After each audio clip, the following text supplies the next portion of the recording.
मराठी विजय मेळाव्यानंतर राज ठाकरेंनी युतीबाबत पाळलेलं मौन, त्यानंतर आपल्या नेत्यांना युतीबद्दल न बोलण्याचे दिलेले आदेश, यामुळं आता फक्त घोषणाबाकी आहे. या पातळीवर असलेली ठाकरे बंधूंची युती पुन्हा फिसकटणार असे अंदाज बांधले जात होते. त्यातच 2 दिवसांपूर्वी मनसेचे ज्येष्ठ नेते आणि राज ठाकरेंचे अत्यंत विश्वासू बाळा नांदगावकर यांनी एक मोठं विधान केलं. आत्तापर्यंत एकटे लढत आलो, वेळ आली तर आताही एकटे लढण्याच्या भूमिकेत आम्ही आहोत, असं बाळा नांदगावकरांनी म्हटलं. त्यामुळं संभ्रम आणखीनच वाढला. पण आता स्वतः राज ठाकरेंनी उद्धव ठाकरेंसोबतच्या युतीबाबत महत्त्वाचं विधान केलंय. नाशिक इथं झालेल्या अनौपचारिक गप्पांमध्ये विजयी मेळाव्याचा राजकारणाशी संबंध नव्हता. युतीबाबत नोव्हेंबर-डिसेंबरमध्ये निर्णय घेऊ, असं राज ठाकरेंनी म्हटलं. त्यामुळे राज ठाकरे अजूनही ठाकरे गटासोबतच्या युतीसाठी वेट अँड वॉचच्या भूमिकेत आहेत हे स्पष्ट झालंय. पण सगळ्यात आधी युतीबाबत सकारात्मक भूमिका घेणं, मग मराठी विजय मेळाव्यात उद्धव ठाकरेंसोबत एकत्र एका मंचावर येणारे राज ठाकरे आता मात्र युतीच्या चर्चा का टाळतायत असा प्रश्न निर्माण होतोय. मराठीचा मुद्दा पेटण्याआधी राज ठाकरे आणि देवेंद्र फडणवीसांमध्ये झालेली गुप्त बैठक, मग काही दिवसांपूर्वी भाजपचे प्रदेशाध्यक्ष रवींद्र चव्हाण यांनी केलेलं विधान, यामुळं राज ठाकरे पुन्हा एकदा भाजपला पूरक भूमिका घेण्यासाठी उद्धव ठाकरेंसोबत युती करत नाहीत का अशा चर्चा व्हायला लागल्यात. आता यामागचं कारण सांगितलं जात आहे ते 2019 मध्ये राज ठाकरेंना आलेली एक नोटीस. 2019 मध्ये आलेल्या ईडीच्या नोटीसनंतर राज ठाकरेंची भूमिका ही भाजपच्या बाजूने राहिल्याचं सातत्यानं दिसून आलंय. त्यामुळे आताही ईडी कारवाईमुळेच राज ठाकरे युतीबाबत शांत असल्याचे तर्क लावले जात आहेत. पण ज्यामुळे राज ठाकरेंना 2019 मध्ये ईडीची नोटीस आली होती ते कोहिनूर मिलचं प्रकरण नक्की आहे काय, त्यामुळे राज ठाकरे अडचणीत कसे आले पाहूया त्या व्हिडिओमधून. नमस्कार, मी शार्दूल आणि तुम्ही बघताय बोल भिडू. सध्या मनसेचं इगतपुरी इथं 3 दिवसीय राज्यस्तरीय शिबिर सुरू आहे. या शिबिरासाठी राज ठाकरे आले असताना त्यांनी पत्रकारांशी अनौपचारिक गप्पा मारल्या. तेव्हा उद्धव ठाकरेंसोबतच्या युतीबाबतही त्यांनी भाष्य केलं. मराठी विजय मेळावा फक्त मराठीच्या मुद्द्यासाठी होता, मराठीच्या समर्थनासाठी आम्ही एकत्र आलो होतो. तो मेळावा फक्त मराठी भाषेसाठी आणि जनतेच्या भावना व्यक्त करण्यासाठी होता. नोव्हेंबर-डिसेंबर दरम्यान चित्र स्पष्ट होईल, त्यानंतर युती संदर्भातील निर्णयावर आम्ही विचार करू, असं राज ठाकरे या अनौपचारिक गप्पांमध्ये म्हणाले. त्यामुळं राज ठाकरेंच्या मनात आहे काय असा प्रश्न पुन्हा एकदा निर्माण झालाय. यातच काही दिवसांपूर्वी एका मुलाखतीत भाजपचे प्रदेशाध्यक्ष रवींद्र चव्हाण यांनी एक सूचक विधान केलं होतं. देवेंद्र फडणवीस आणि राज ठाकरे यांचे मैत्रीपूर्ण संबंध आहेत. मुंबईच्या जनतेचं हित ज्यात आहे त्या दृष्टिकोनातून दोघंही पावलं उचलतील, असं रवींद्र चव्हाण म्हणाले. त्यामुळे आता राज ठाकरे पुन्हा भाजपला पूरक भूमिका घेण्याच्या विचारात आहेत का असं म्हटलं जाऊ लागलंय. तसं पाहायला गेलं तर राज ठाकरे हे कायमच आपल्या आक्रमक शैलीतून विरोधकांवर टीका करतात. 2019च्या लोकसभा निवडणुकीआधी राज ठाकरेंनी लाव रे तो व्हिडिओ या कॅम्पेनद्वारे पंतप्रधान नरेंद्र मोदी आणि भाजपवर जोरदार आगपकड केली होती. नरेंद्र मोदींना खोटारडे ठरवत मोदी मुक्त भारत असा नारा राज ठाकरेंनी दिला होता.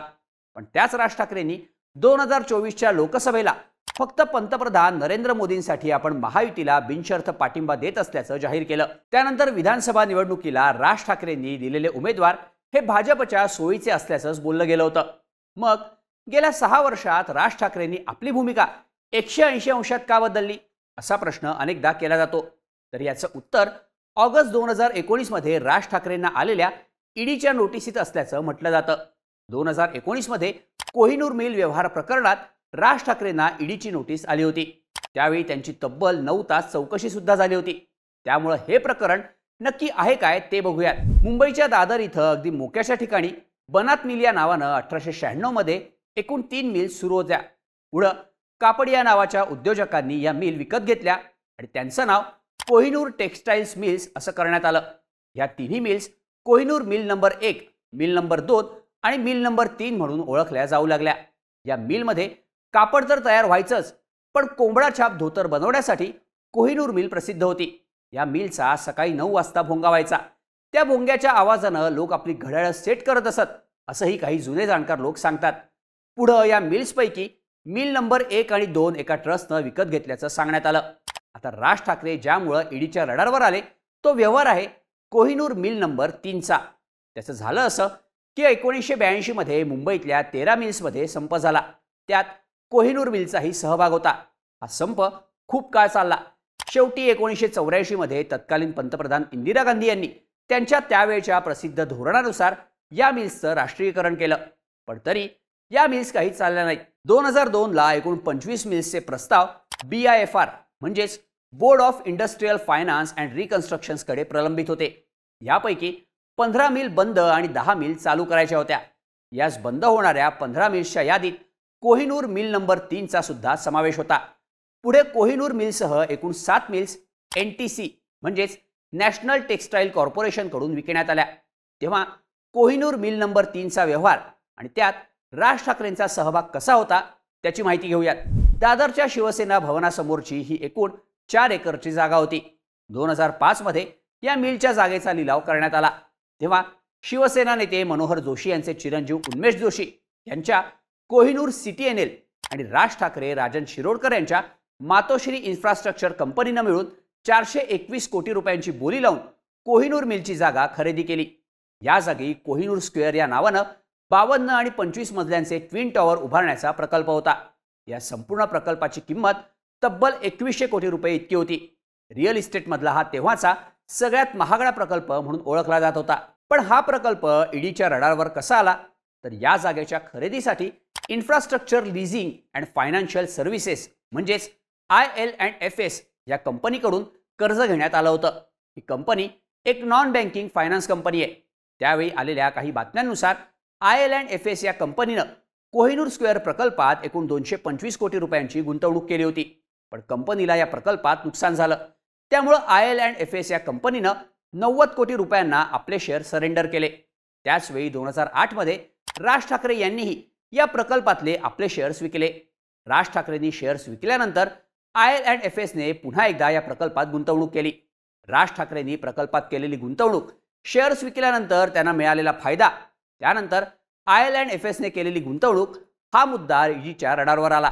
IL&FS ही कंपनी डबघाईला आल्यानंतर ईडीनं यामध्ये लक्ष घातलं. IL&FS कडून चुकीच्या पद्धतीनं काही कंपन्यांना मोठ्या प्रमाणावर कर्ज दिली गेली होती. त्यातच उन्मेष जोशी यांच्या कोहिनूर CTNL कंपनीचाही समावेश होता. या कंपनीसोबतच्या व्यवहारात राज ठाकरे हे सुद्धा भागीदार असल्यामुळं ऑगस्ट 2019 मध्ये राज ठाकरेंची ईडीकडून चौकशी करण्यात आली होती. त्यावेळी सरकार ईडीचा वापर करून राज ठाकरेंना अडचणीत आणण्याचा प्रयत्न करत असल्याचे आरोप झाले होते. पण त्यानंतर राज ठाकरेंच्या भूमिका या सातत्यानं भाजपला पूरक राहिल्यामुळं याच चौकशीच्या फेऱ्यातून भाजप राज ठाकरेंवर दबावाचं राजकारण करतोय का असे प्रश्न केले जात आहेत. आता राज ठाकरेंनी उद्धव ठाकरेंसोबत युतीसाठी वेट अँड वॉचची भूमिका घेतल्यानं आता यामागेही हेच कारण आहे का, अशा चर्चा पुन्हा एकदा व्हायला लागल्यात. तुम्हाला याबाबत काय वाटतं? राज ठाकरेंनी युतीच्या चर्चांबाबत वेट अँड वॉचची भूमिका का घेतली आहे, ह्याबद्दलच्या तुमच्या प्रतिक्रिया आम्हाला कमेंट करून नक्की सांगा. आणि अशाच माहितीपूर्ण व्हिडिओजसाठी बोल भिडूच्या YouTube चॅनलला सबस्क्राईब करायला विसरू नका.